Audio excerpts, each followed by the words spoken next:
Hello. Hello मेरे प्यारे प्यारे विद्यार्थियों, है ना। आपको याद होगा हमने अपने लिए 10 प्रश्न लिया था जिसका जवाब हम खोजना चाहते थे, है कि नहीं। उसमें से ये बन चुका है ना। ये भी बन चुका है, 3 बन चुका है। उसके बाद जो है ये 2 सबसे शुरू में ही बन चुका है। अब पिछली वीडियो में हम ये वाला काम कर चुके हैं। इसका कहना है prove that there are infinite many primes. Prime numbers की आबादी जो है वो कहीं खत्म नहीं होती है, यानी इनफाइनाइट में नहीं है वो लोग। ये वाला प्रूफ कर चुके हैं, याद होगा। इसका प्रूफ जो है यूक्लिड ने दिया था आज से 2500 वर्ष पहले, है ना। उन्होंने एक किताब लिखी थी जिसका नाम था एलिमेंट,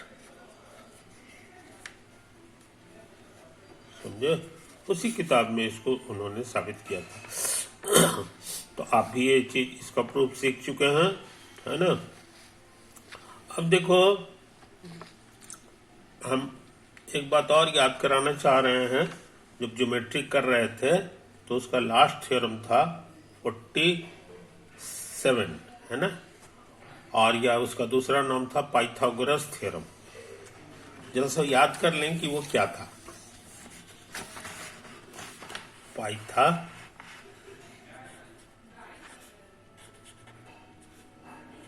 पाइथागोरस थ्योरम।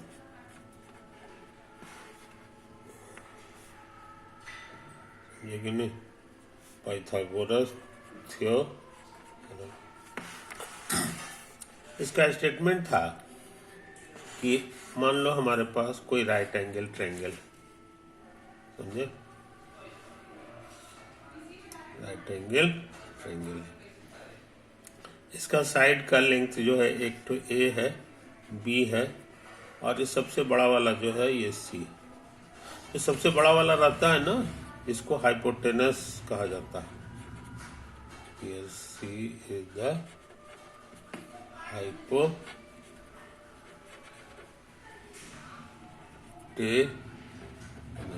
समझे। इसकी पहचान है कि राइट एंगल ट्रायंगल में एक एंगल 90 जो रहता है, मान लो ये वाला है, उसी के ये सामने रहता है, समझे। इस ट्रायंगल का नाम है, इस ट्रायंगल का नाम है ए, समझे कि नहीं। नाम दे दो A B C. Here A B C is a right angle triangle. Here A B C is a right angled triangle, समझे। राइट एंगल ट्रायंगल, यही तो बात है। अच्छा, फिर याद होगा इस पर हम लोग एक स्क्वायर बनाते थे। क्या बनाते थे? स्क्वायर बनाते थे, समझे। यही हमारा स्क्वायर हो गया। This is square on side C. कोई दिक्कत? स्क्वायर का पहचान होता था कि ये जो है ना, ये सब के सब 90 एंगल होते हैं, है ना। इतना ही नहीं, ये अगर सी है तो हर एक साइड सी सी होता था। ये भी सी होता था, ये भी सी होता था, ये भी सी होता था, समझे। तो स्क्वायर को हम लोग रेक्टेंगल भी समझ सकते हैं। क्या समझ सकते हैं? रेक्टेंगल भी तो ऐसा ही होता था, है कि नहीं। सब 90 होता था। तो ये स्क्वायर को, स्क्वायर में जो है जानबूझ के ऑल साइड्स इक्वल होते थे, लेकिन रेक्टेंगल में इक्वल हो भी सकता है और नहीं भी हो सकता, समझे कि नहीं। अच्छा, और पिछले वीडियो में हम सीखे थे कि इसका एरिया कितना होता है ना। तो इसका एरिया के बारे में यहां लिख दें। एरिया का फॉर्मूला होता था length into breadth, length into breadth, BREADTH, समझो, ब्रेथ हो गया। खुशी की बात है कि इसका लेंथ और ब्रेथ दोनों C और C है, तो ये C हो गया इंटू C हो गया, यानी कि C का स्क्वायर कर दें, समझे। तो यही हाल है, इसका एरिया हम जान गए। उसी तरह से हम चाहें तो इसका भी एरिया निकाल सकते हैं। इस पर हम लोग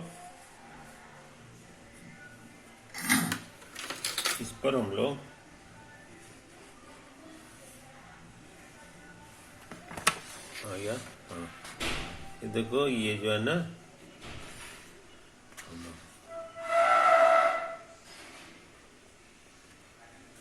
ये भी हमारा स्क्वायर है, स्क्वायर ऑन साइड, समझा। कहने का मन, ये भी ए है, ये भी ए है, सबके सब ए, तो इसका एरिया बताना आसान है। इसका एरिया हो जाएगा ए इंटू ए, यानी कि ए स्क्वायर। और इसी तरह का काम फिर से कर दें, यहाँ पर भी एक स्क्वायर बना लें, है कि नहीं। तो ये लाल रंग का स्क्वायर हमारा हो गया। इस बार बी है तो ये भी बी होगा, ये भी बी होगा, ये भी बी होगा। ये कहलाएगा स्क्वायर ऑन साइड बी, समझे, ऑन साइड।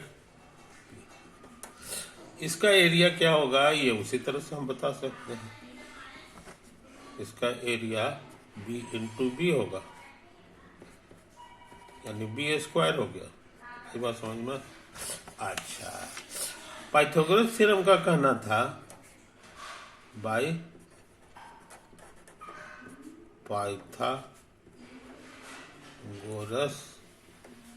थ्योरम, उसका कहना था कि ये वाला जो एरिया है, इस एरिया का ना होता हम लोग नाम दे दें, इसके एरिया का नाम 1 कर दें, इसके एरिया को भी 2 कर दें, इस रीजन को, और इसमें जो जगह है उसको 3 कर दें, समझा।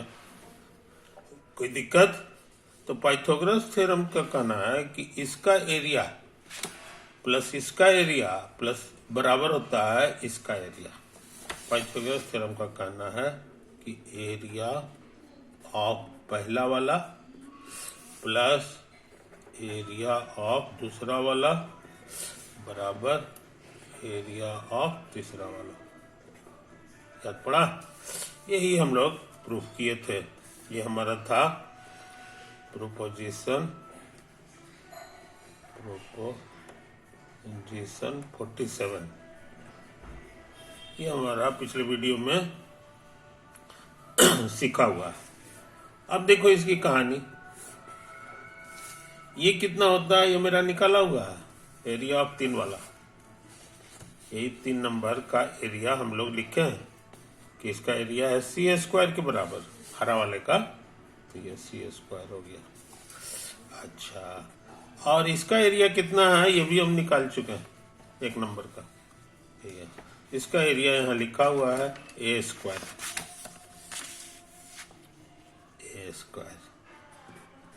अच्छा, 2 नंबर का एरिया भी उसी तरह से ये बी स्क्वायर है, समझे।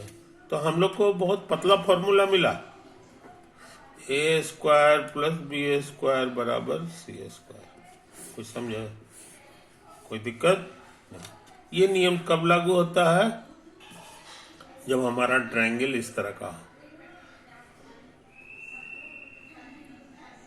यहाँ 90 बन रहा हो, इधर ए हो, इधर बी हो, और ये बोला समझे। तो आगे से हम लोग पाइथागोरस थ्योरम जब बोलेंगे तो यही फोटो समझ लेना। इसको भी पाइथागोरस थ्योरम कहते हैं। आई बात समझ में? इसको याद रखना थोड़ा आसान है, इस बात को हम लोग समझ लें, इस बात को हम लोग समझ लें। तो इसका एक प्यारा सा एग्जाम्पल हमको थोड़ा थोड़ा याद पड़ रहा है। टेक ए की जगह 3 ले लें और बी की जगह 4 ले लें और सी की जगह 5 ले लें। समझे कि नहीं? अब इसमें देखो ए स्क्वायर प्लस बी स्क्वायर कितना होगा? 3 स्क्वायर प्लस 4 स्क्वायर, और 3 स्क्वायर शायद 9 होता है कि नहीं? और ये 16 होता है। और 16 और 9 जोड़ोगे ना तो हमको लगता है 16 9 25 हो गया, है कि नहीं? अच्छा, 25 को हम लोग लिख सकते हैं 5 स्क्वायर, 25 होता है। अब 5 को हम लोग सी समझ सकते हैं, तो हम क्या देखें कि ए स्क्वायर प्लस बी स्क्वायर बराबर सी स्क्वायर। समझे कि नहीं? ये जो है ना, ये ओबेड माने पालन होता है कब? जब ए को हम लोग 3 समझें, बी को 4 समझें और सी को 5 समझें। ये जो बेहतरीन फॉर्मूला है, ये पालन होता है इन नंबरों से। ये नंबर जो है खास तौर से है, देखो ये सब इंटीजर्स है, जल्दी इंटीजर नहीं मिलेगा, जल्दी इंटीजर नहीं मिलता। तो इस तरह का जो इंटीजर होता है इसी का हम लोग कहते हैं Pythagorean triplet. Here 3 4 5 are known as Pythagorean triplet. Triplet माने 3 गो नंबर, 3 गो पॉजिटिव इंटीजर होता है कि नहीं? तो इंटीजर मिले और ये नियम का पालन करे, ये इशारा करता है कि 3 4 5 साइज का हमारा रेक्टेंगल हो सकता है। समझे? हम लोग इसको 3 करेंगे, इसको 4 करेंगे, ये 5 हो जाएगा और ऐसा होगा। ऐसा हमारे पास एक प्यारा प्यारा रेक्टेंगल मिल सकता है। समझे? कोई दिक्कत नहीं। तुम सोचते होगे कि और एक आध तो पाइथागोरियन ट्रिपलेट हमको मिल जाता, तो दूसरा एग्जाम्पल हम लोग तैयार करें, है ना, जो हमको थोड़ा थोड़ा याद है। टेक ए की जगह 12, बी की जगह 5 और सी की जगह 13 ले लो, है कि नहीं? जरा चेक करें। सो ए स्क्वायर प्लस बी स्क्वायर बराबर हो जाएगा 12 स्क्वायर और प्लस 5 स्क्वायर। 12 स्क्वायर क्या होता है ये गुना करके देख लें। 2 दूनी 4, हमको लगता है 144 बार आ जी, तो ये आ गया 144। आई तो 25 है, इसको जोड़ेंगे तो 4 और 5 9 हो गया और 2 और 4 6 हो गया, इतना हो गया, है कि नहीं? अब जरा 13 से 13 स्क्वायर निकालें। 3 3 9 3 13, है कि नहीं? जोड़ना है तो 9 3 और 3 6, 169 आ गया। इसका मतलब इसको 13 स्क्वायर लिख सकते हैं। अब 13 हमारे लिए सी है, 13 हमारे लिए सी। तो ये नियम का पालन कर दिया, इसलिए हमको एक और पाइथागोरियन ट्रिपलेट मिल गया। सो 12 5 13 आर ऑल्सो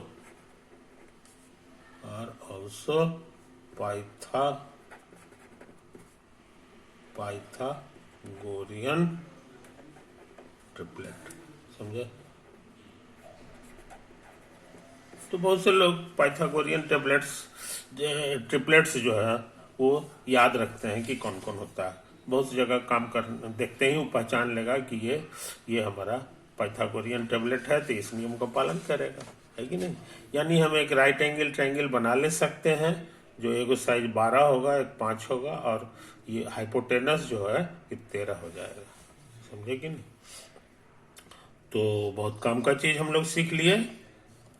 बहुत काम का चीज सीख लिए हैं, है कि नहीं? तो I think it is enough for today. Over.